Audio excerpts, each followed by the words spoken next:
तीन गुरु। बहुत समय पहले की बात है। किसी नगर में एक बेहद प्रभावशाली महंत रहते थे। उनके पास शिक्षा लेने हेतु कई शिष्य आते थे। एक दिन एक शिष्य ने महंत से सवाल किया, स्वामी जी, आपके गुरु कौन हैं? आपने किस गुरु से शिक्षा प्राप्त की है?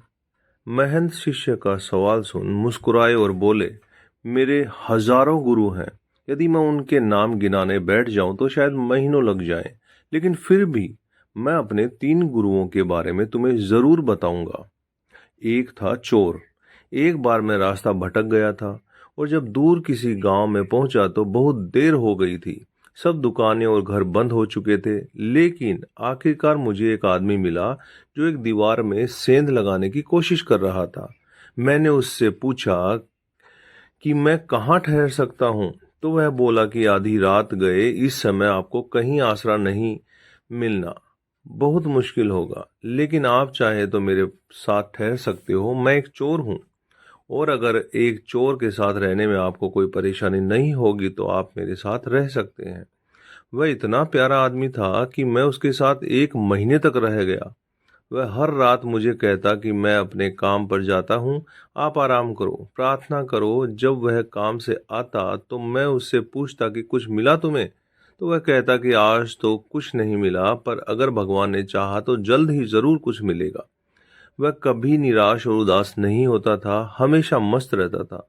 जब मुझे ध्यान करते हुए सालों साल बीत गए थे और कुछ भी हो नहीं रहा था, तो कई बार ऐसे क्षण आते थे कि मैं बिल्कुल व्याकुल, हताश और निराश होकर साधना वाधना छोड़ लेने की ठान लेता था।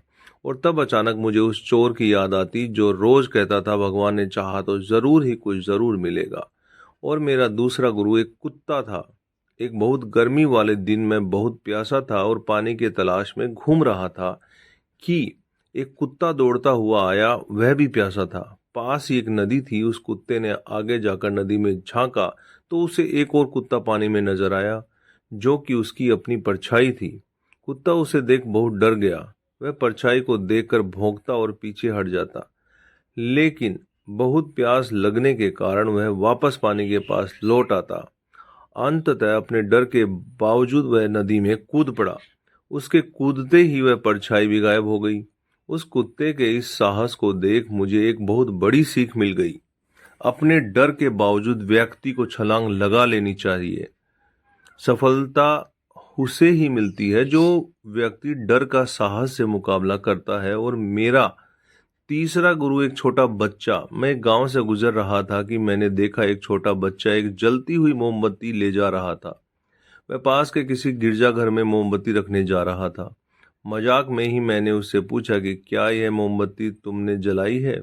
वह बोला, जी मैंने ही जलाई है। तो मैंने उससे कहा कि एक क्षण था जब यह मोमबत्ती बुझी हुई थी और फिर एक क्षण आया जब यह मोमबत्ती जल गई। क्या तुम मुझे वह स्तोत्र दिखा सकते हो जहां से वह ज्योति आई? वह बच्चा हंसा और मोमबत्ती को फूंक मारकर बुझाते हुए बोला, अब आपने ज्योति को जाते हुए देखा है? कहाँ गई वह? आप ही मुझे बताइए। मेरा अहंकार चकनाचूर हो गया। मेरा ज्ञान जाता रहा और उस क्षण मुझे अपनी ही मूर्खता का एहसास हुआ। तब से मैंने कोरे ज्ञान से हाथ धो लिया।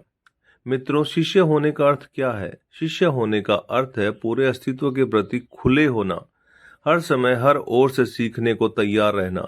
जीवन का हर क्षण हमें कुछ न कुछ सिखाने का मौका देता है। हमें जीवन में हमेशा एक शिष्य बनकर अच्छी बातों को सीखते रहना चाहिए। यह जीवन हमें आए दिन किसी न किसी रूप में किसी गुरु से मिलाता रहता है।